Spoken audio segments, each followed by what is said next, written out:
Charge, Smurfs, charge! Out of here, big guy! Excuse me, pardon me. This is for clumsy!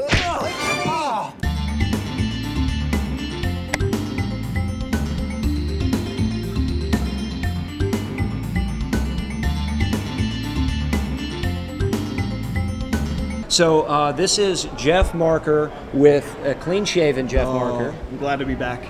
And I had the opportunity to see him in his play, Metamorphoses, and it was really special. What a wonderful experience that was. And for those of you who missed out, Jeff, you play a mean set of bongos. Very musically Of inclined. all the things that I do in the play, you remember that I played the bongos. It's unforgettable. I couldn't get it out of my head. And so the stages of the shave. So you cut it down, then you went with the razor. How did you get it? I got out the axe and I made some good headway the first day. The second day I had to go back. You know, yeah.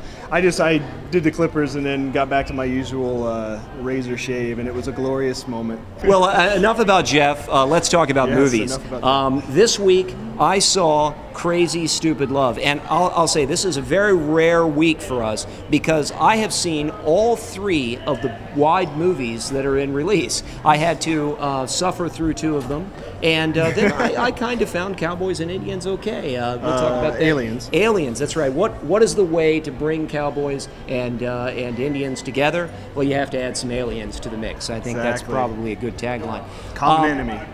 You know, I know you didn't see Crazy Stupid Love, but you probably had hope that it was going to be a good movie. Well, the trailer makes it look like Hitch in any number of movies where this sort of playboy schools the loser in love, and then there's twists and turns and that sort of thing. And we do get that. But they're really funny people. I like it. I like the whole cast. The lines seem funny, and so I was kind of hopeful. Did it pan out? You know, it's a funny movie, but it doesn't really add up to a whole lot. It's hard to believe that this film was directed by the writing duo that brought us Bad Santa, if you can believe that. And it also they directed in 2009. I think it came out in 2010. I Love You, Philip Morris. Did you see that, Jeff? I did. Yeah, and it was. I mean, those 2 movies. Both of those movies are on the edge. They're daring. They certainly accumulated a particular audience, and they made some money. Certainly, Bad Santa has been a major hit on DVD. This movie is quite soft in comparison.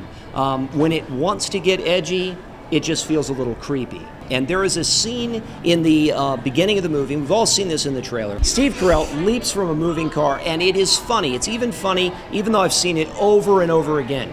And from there, the movie kind of gets less and less intelligent. It doesn't understand its subject, I don't think. I joked in my review for Paste, that if Charlie Kaufman had written the script. Of course, he did adaptation. He directed Schenectady, New York, which is a challenging film. If he had adapted the Divorce for Dummies book, this might have been a very special movie, you see. But as is, it's just so ordinary and overly familiar. While it's funny, I just don't think it works.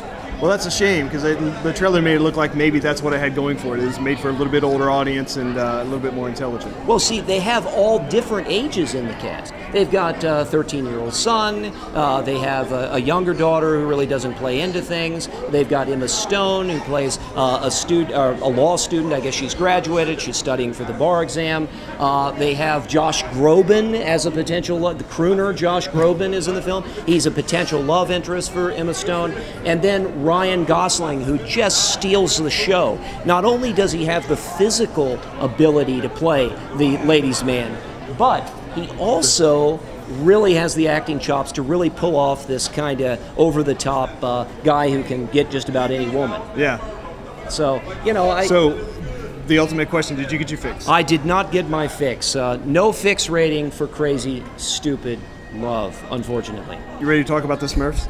You knew it was coming, didn't you? That was a good segue. You know, I don't think I'll ever be ready to talk about the Smurfs.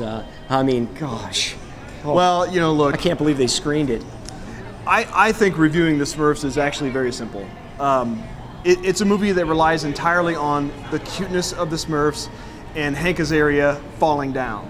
And if that sounds appealing to you, go see it. But it worked in Birdcage, where Hank Azaria's character couldn't wear shoes, and when he felt you wear shoes, he kept falling down. It doesn't work as he plays Gargamel, I guess is the way the character's name is pronounced. The guy who is the wizard that's hunting the Smurfs for their essence, whatever that is.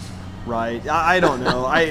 I couldn't have found this much less interesting. And I graduated in the late '80s, and I remember the Smurfs coming on to TV, and I'm in that generation that really should be nostalgic and love this. But I thought they were annoying back then, and I thought they were annoying in the movie. What I thought was a missed opportunity is that we didn't learn much about where they came from, the origin of the Smurfs, or anything about the Smurf mythology, which I thought was a miss. If you want to launch a Smurf franchise here, why wouldn't you give us a little bit of that? Because the emphasis should have been on the Smurfs. Unfortunately, we get Neil Patrick Harris playing somebody named Patrick, and he is making a string of, I think, bad films these days because he's so awfully likable. We want to see him in a good movie, and this isn't it. Well, and here's where this movie loses me over and over again.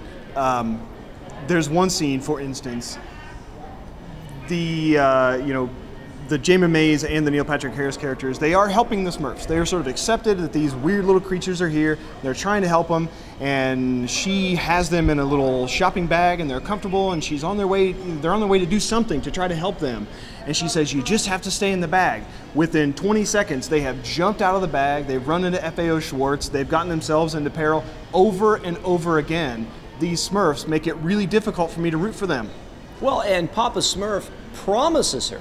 He gives her his Smurf word, which obviously isn't worth that much, that they will stay in the bag. Yeah, and yet they're exactly. out and I hate to say this. I mean, when I saw Judy Moody, I complained that the kids were not in seatbelts in the car, which seems like a nitpicking little thing, but apparently it was one of the big criticisms of the movie. Well, in this movie, what is the moral that's being taught? I don't know. Your word is not worth anything. I know that's nitpicky, but the audience here, the target audience, is going to be the 7-, 8-year-old. I mean, my 9-year-old's not going to sit and watch the Smurfs. He's not going to want to see it. I actually don't think it's as nitpicky as the seatbelt thing, even, because it's just one of a whole sort of a host of things that makes me wonder why in the world do kids and people find these little things appealing.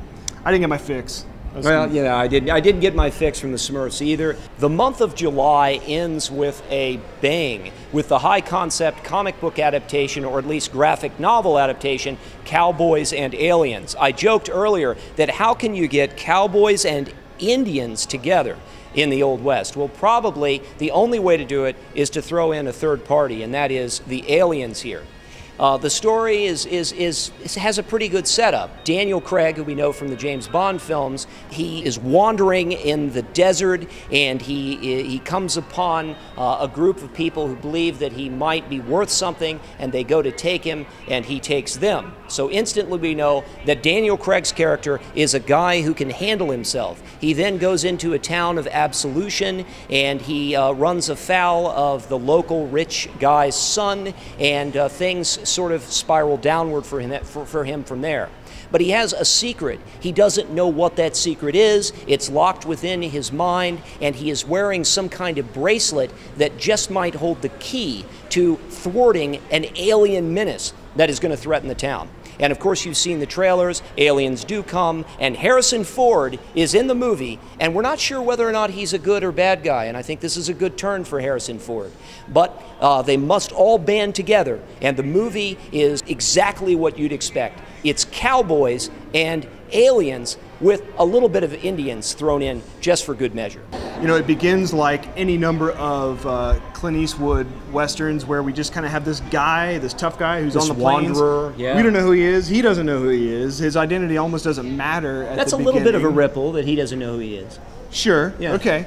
So then he rides into town like Shane or something, and you know, the local land baron controls the whole town, and that's very much like Shane, you know, and so just about the time when you think you've got a really sort of traditional Western setup, they throw in the alien twist, but then after that, it's basically just firing it at each other, you know? I thought that the movie took its time to develop a lot of the necessary characters in order to make us feel a little bit of something for the characters in the movie, because that, of course, is the key to selling the suspension of disbelief that's going to make this whole thing work. And one of those characters, which you alluded to, the land baron that runs the town, is played by Harrison Ford. And Harrison Ford does a lot in this movie. He plays Colonel Dollarhide, and he has what appears to be sort of an idiot son in Paul Dano, who really doesn't do much early. In fact, I don't know that Dano does a very good job convincing us that he's anything but a parody of a rich kid's son. He really doesn't do a whole lot, and Dano is such a terrific actor. I sort of felt for him here because he had an unforgivable role. Throw in Sam Rockwell, who plays a character named Doc, hence a reference to all the docs in the past. But he's a doc without a gun. He's not a particularly masculine or macho guy. He has a wife that he is very much in love with, and you can feel that. I definitely bought that aspect of the character. You have a little kid. You have you have a little kid. You have a little kid. You even have a dog. Okay, yeah. And then you have this beautiful, mysterious woman played by Olivia Wilde. And I think the cast is awfully good. I think that everybody does exactly what's expected of them, and they made me care a little bit. But you didn't like it. I thought it was okay. I think it's a couple hours of diversion. I didn't think it got all that deep. For one thing, I think there are a few too many characters. You're right. We get a little taste of these interesting backstories, and then most of them don't really develop all that well. The way they do develop, you know exactly what's going to happen. You're going to know, 45 minutes into this, you know what the climactic scene is going to be for the kid, for Doc, and on down the line. I don't think so. I don't think so at all. And the thing is, it's very mysterious. The one thing that I will agree is a little too broadly played is that the aliens themselves seem to be a bit dim-witted. They don't appear to be the most, they have all this technology, and we see this over and over again. They have all this technology, and yet they're still thwarted by, guys like us, They're really smart for about 2/3 of the movie, but then we need a climax, and they get dumb. And it is more Western than I thought it would be. But it's cliched Western. I mean, there's nothing about this that does anything new to the Western genre except, there are aliens. So I got my fix. I didn't, but I didn't really hate it. I just think it's okay. I think a lot of people, look, and it's kind of like the SMURFS. If you are drawn to a movie called Cowboys and Aliens, you'll probably enjoy it. And it's not in 3D. That was good. We had to watch the SMURFS in 3D, which, the 3D in the SMURFS, early on, it was just so swimmy, but it was an interesting use of 3D effects.